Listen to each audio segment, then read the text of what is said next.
Hello. So today we'll discuss limits involving infinity.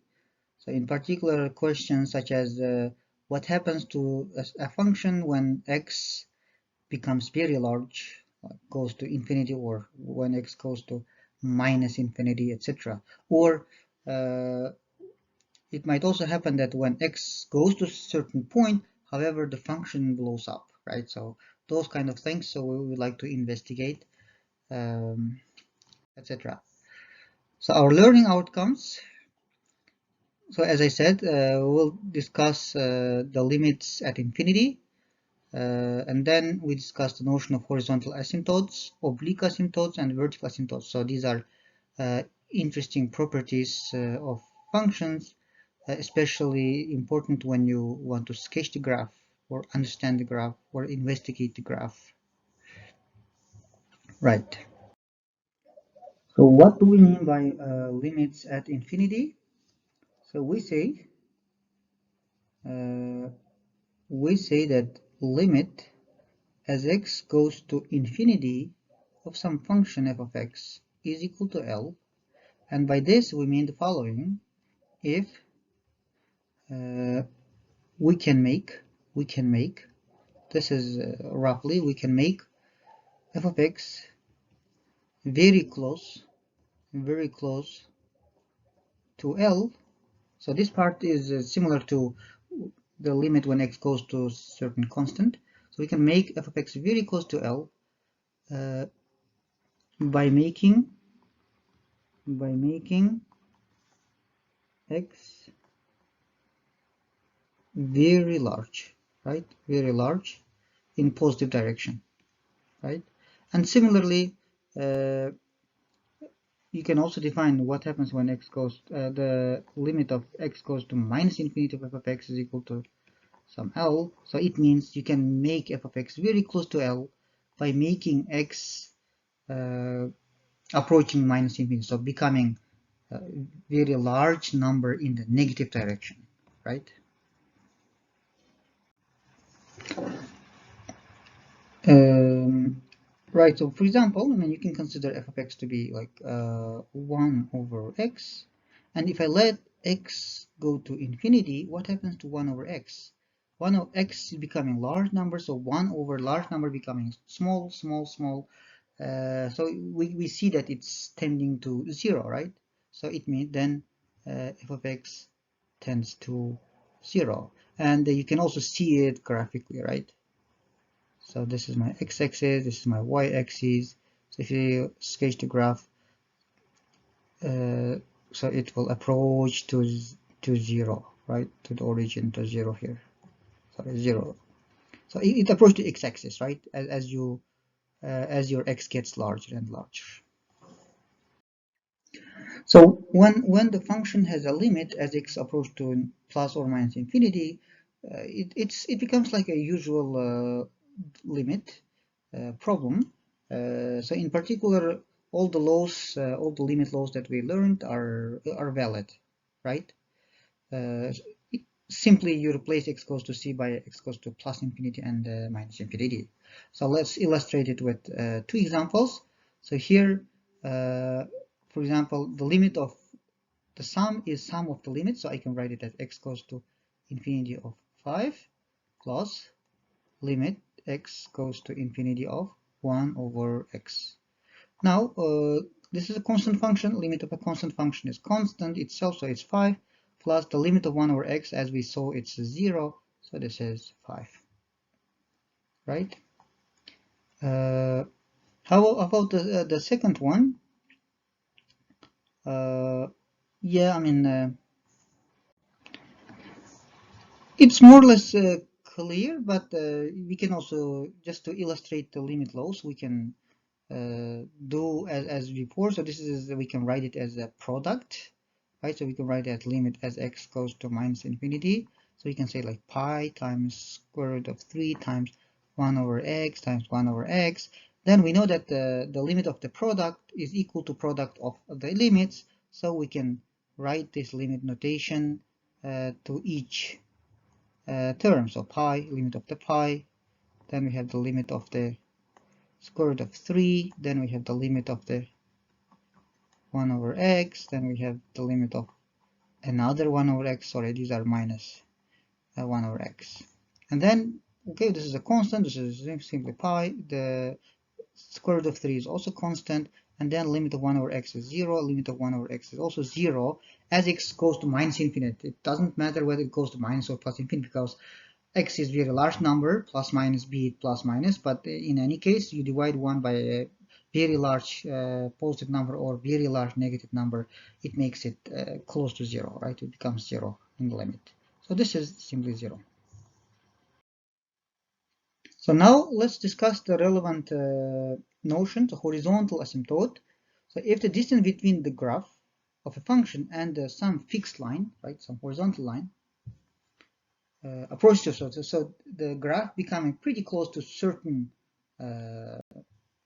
horizontal line when x becomes very large, right? When x goes to plus or minus infinite, then we say that the graph has an asymptote, right?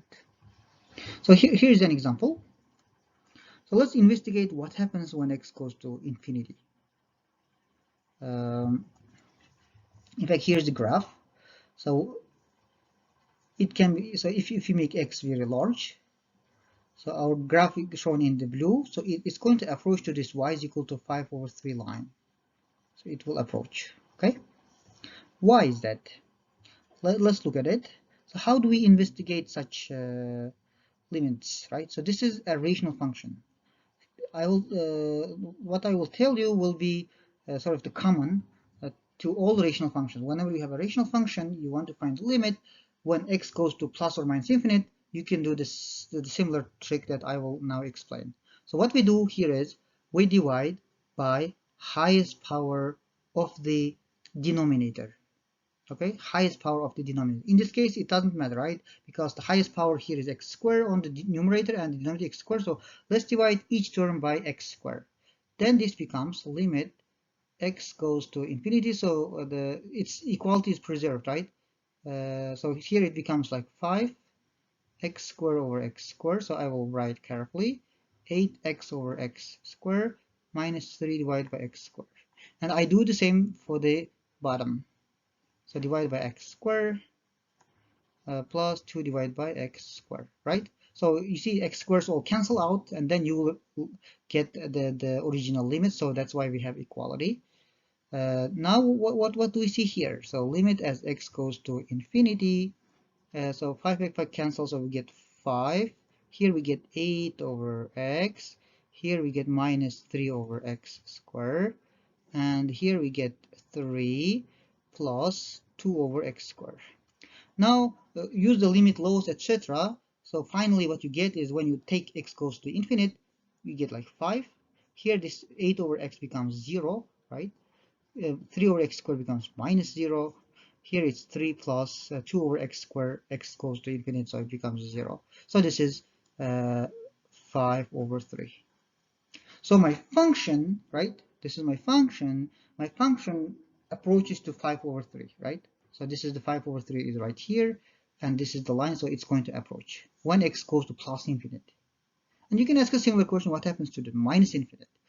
You can see that it will also approach, but it may be just a coincidence, or sometimes it may approach to different asymptotes for certain functions, yes. Okay, so let's do the two more examples. So in the first example, I want to find the limit as x goes to infinity of sine 1 over x. Well, what you can do is you can take the limit inside. Sine is a continuous function, so we can do limit x goes to infinity of sine 1 over x. Well, we can write it as sine of, provided the limit exists, 1 over x, right? But what is the limit 1 over x? It's 0, so this is sine of 0, which is 0. Now, how about the b? Can we do this the same trick? Well, let's see. So it goes plus minus infinite. Let's just do plus infinite. And I leave, well, it doesn't matter, but you can do, okay, let's do minus infinite. You will do the plus infinite as an exercise. So can I do the similar thing again here?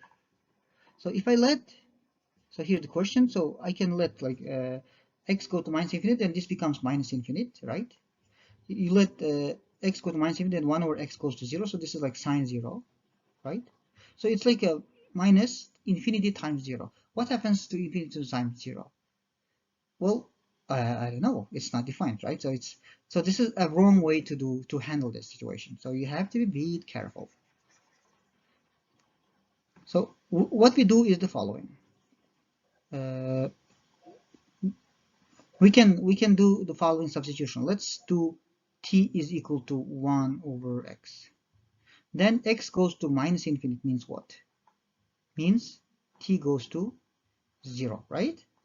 So then this limit becomes, when you invert or convert, so x goes to minus infinity means t goes to 0, so you have a new variable, and in place of x you have so x is 1 over t, right? So this is like 1 over t, and this 1 over x is t, so this is just sine of t.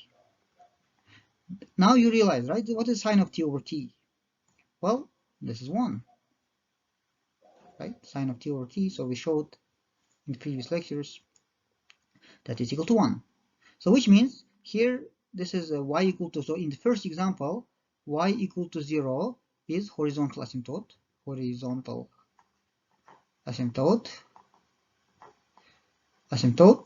and in the second occasion, y equal to 1, because it approaches to 1, is a horizontal asymptote. And then you can also do the same with what happens for x goes to plus infinite, right? You will get another asymptote. Is it the same to 1? Probably. So another example, if you like, you can pause the video and then try to do it yourself. It's an interesting example. So we want to see if there are any horizontal asymptotes. Again, what does it mean to horizontal asymptote? To find out whether there is a horizontal asymptote, we need to let x go to plus or minus infinite, right? So we need to investigate the end behavior, right? When it goes to plus infinite or minus infinite. So, well, what is sine of x? Sine of x is oscillating function, right? It's periodic function, it oscillates regardless of x goes to plus or minus. It's going to oscillate. But 1 over x, okay, so x becomes large means 1 over x goes to 0. So the numerator is oscillating, the denominator is becoming large. What happens, right? Well, we can do the following. Sine of x over x. Let's simply take the absolute value. What is this? This is less than. We know that sine of x is always less than 1. So this is 1 over x, right? And we know that because I took this absolute value, this is bigger than or equal to 0.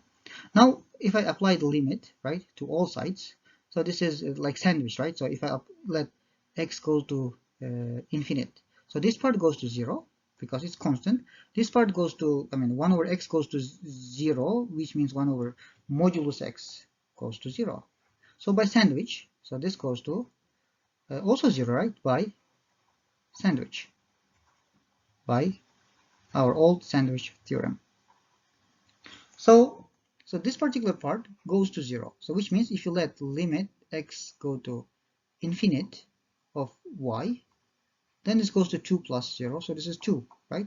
So 2 is a horizontal asymptote, right? So y is equal to 2 is an HA. Let's simply call HA, which is horizontal asymptote.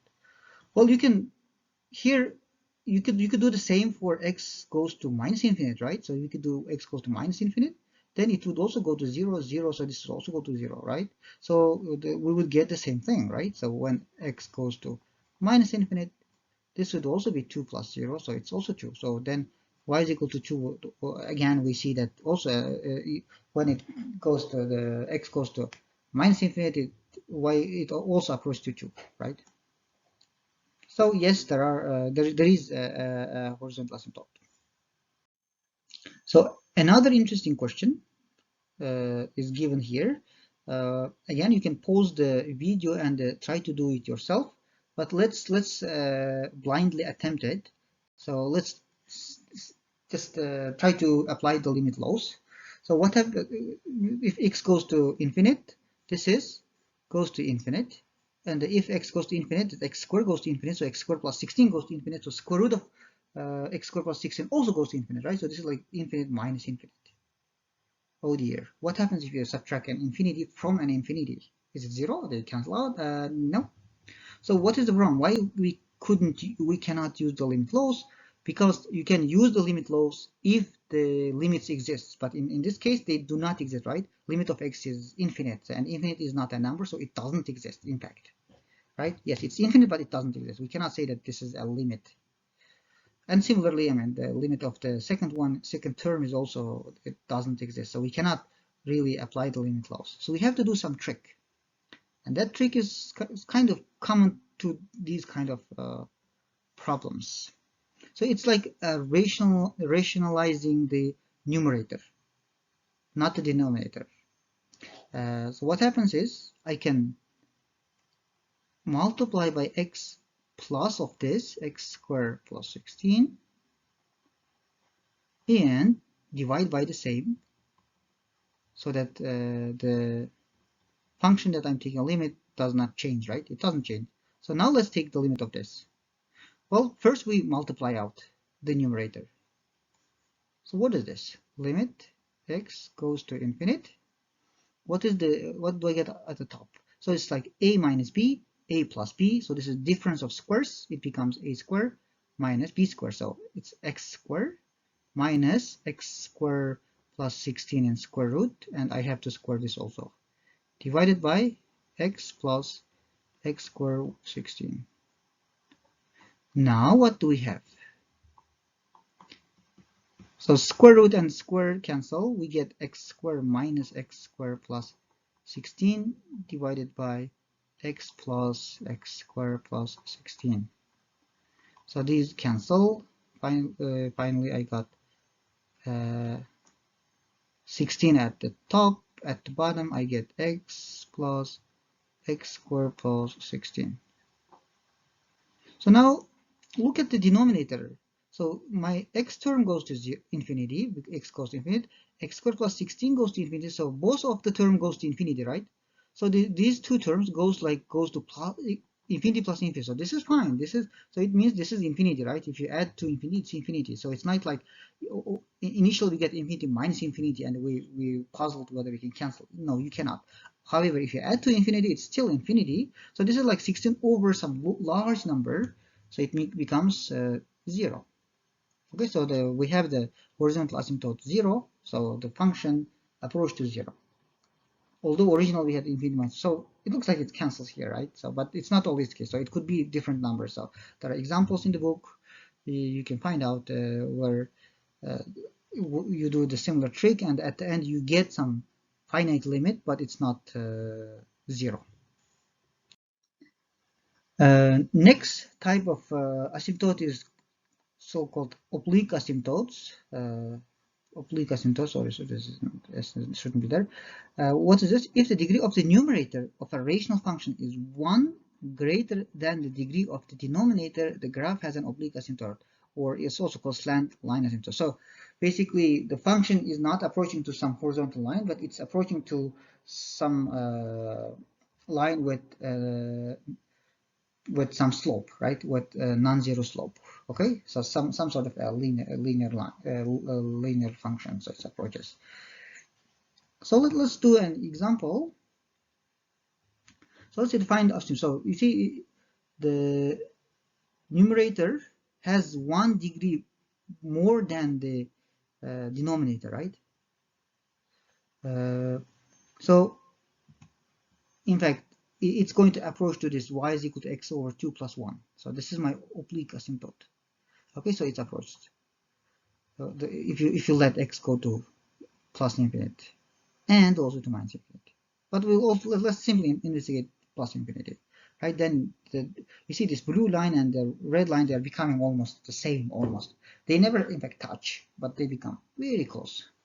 So how do we find the oblique asymptote? So idea is to divide out this oblique asymptote part. So in other words, I will go ahead and divide x squared minus 3 by 2x minus 4. So this is a long division of polynomials.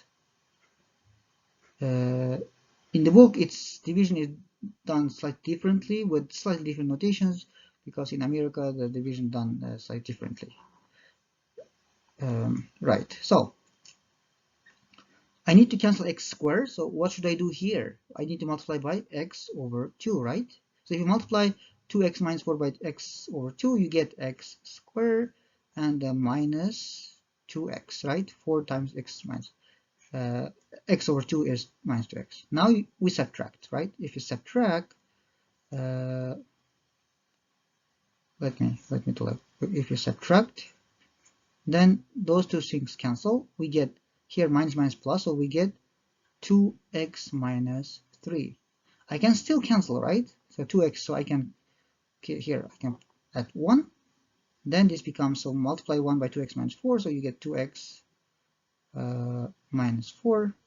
So you subtract, so those two things cancel. This becomes 4, see, so this becomes 1, right? So it means my f of x can be written as x over 2 plus 1 plus, this is the remainder, so 1 over 2x minus 4. Now what happens if you let x go to infinite, right? So this term vanishes, right?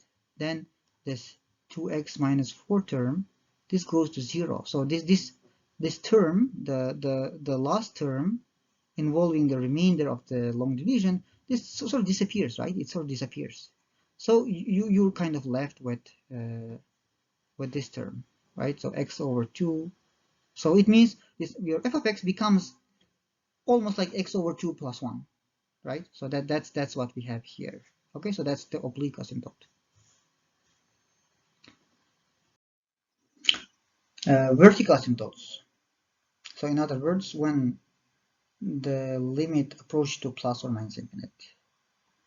So we say that x equal to a is a vertical asymptote of the graph if one of the two holds. So when you approach to a from positive side, the function sort of blows up. So the function value of the function becomes large and large and large, either in the positive direction or the negative direction.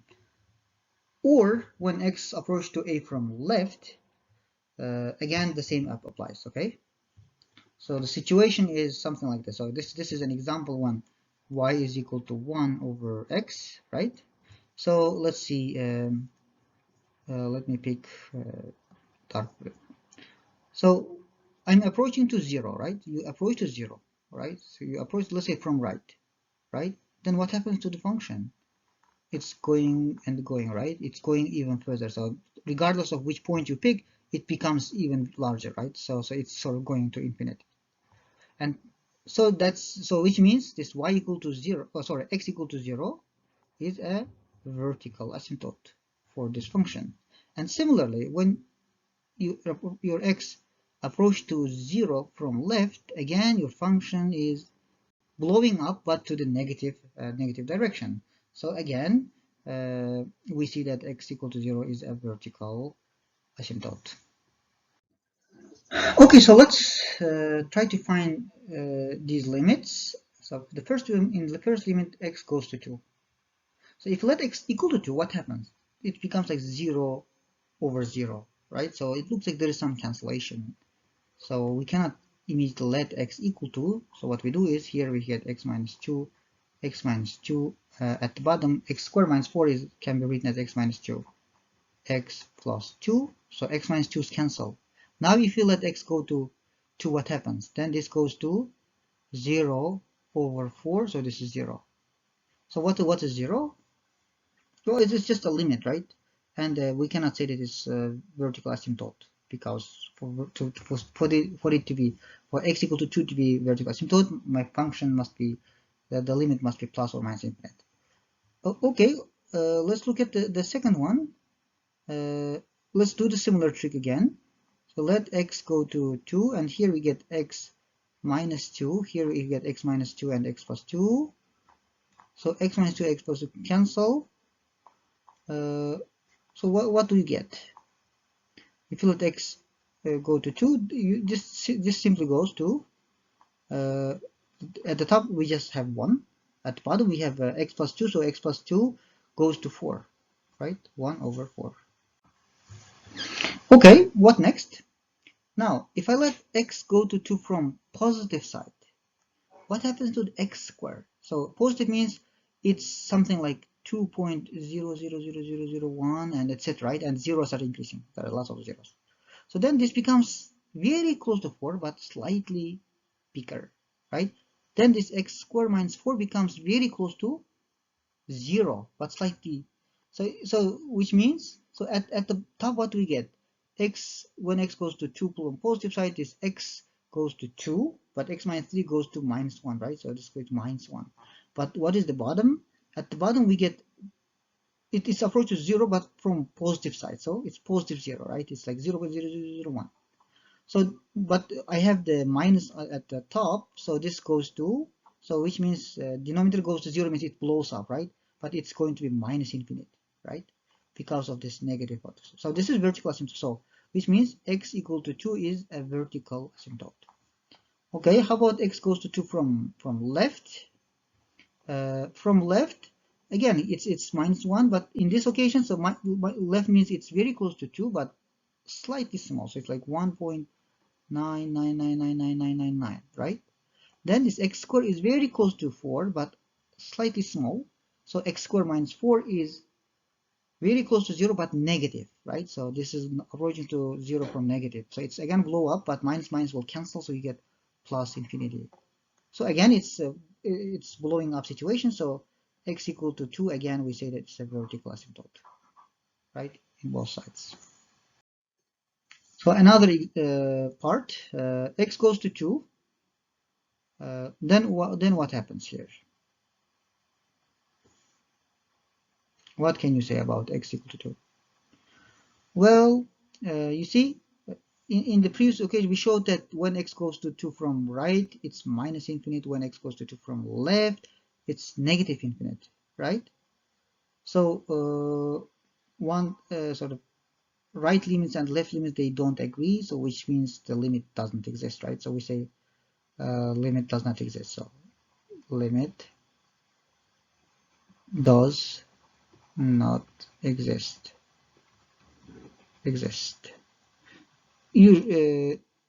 Or in short, we write like DNE, so it doesn't exist. Okay, how about another one, the F?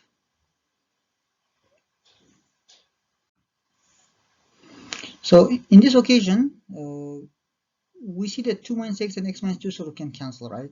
So I can write it in the form like minus x minus 2. Here I can write x minus 2 and x minus 2 squared, so that these two cancel. I can take out this minus outside of the limit. So x goes to 2, I get 1 over x minus 2 squared. Now, if x goes to 2, x minus 2 goes to 0. But depending on whether right or left, it goes to like plus or minus 0. However, you're squaring, so regardless of whether it's minus or plus, it's always plus. So this just goes to plus 0, right? So this is like minus 1 over 0, but sort of plus 0. So this is a plus infinity with minus, it becomes minus infinity also. So this is, again, we see that x equal to 2 is vertical asymptote for this function. So last example, so let's now combine the two occasions. So we want to investigate whether the function has vertical and or horizontal asymptotes. So how do we investigate horizontal asymptotes? Remember, for horizontal asymptotes, we let x go to plus or minus infinity, right? So let's do it. So limit, if you let x go to plus infinite, minus 8x squared minus 4. So what happens to the denominator? Well, x squared goes to plus infinite, so x squared, so plus infinite minus 4 is still plus infinite. So this is like 8 minus 8 divided by a huge number, so it goes to 0, right? So this is 0. So this is, what is this? Y equal to 0.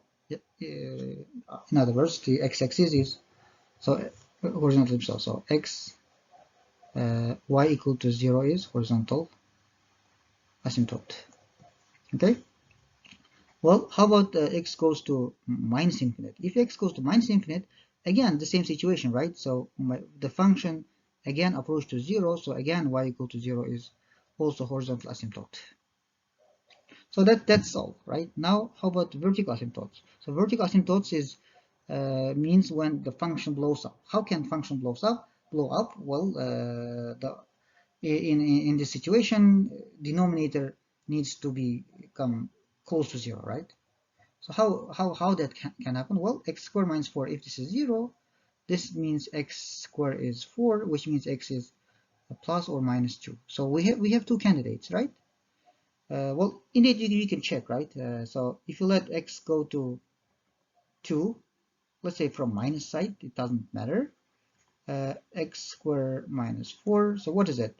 Then x squared minus 4 is close to 0 but negative, so minus minus will cancel, so this is like 8 divided by 0, so this is plus infinite, right? Regardless of plus minus, this is vertical asymptote, so which means x equal to 2 is vertical asymptote. And you can also similarly you can do, so let me give you an exercise, just an exercise that you can also see that the other candidate x equal to minus 2 is also a vertical asymptote, right? So for rational functions of this sort, what are the vertical asymptotes? These are the x values where the denominator becomes 0, right? That's how you can find vertical asymptotes. Okay.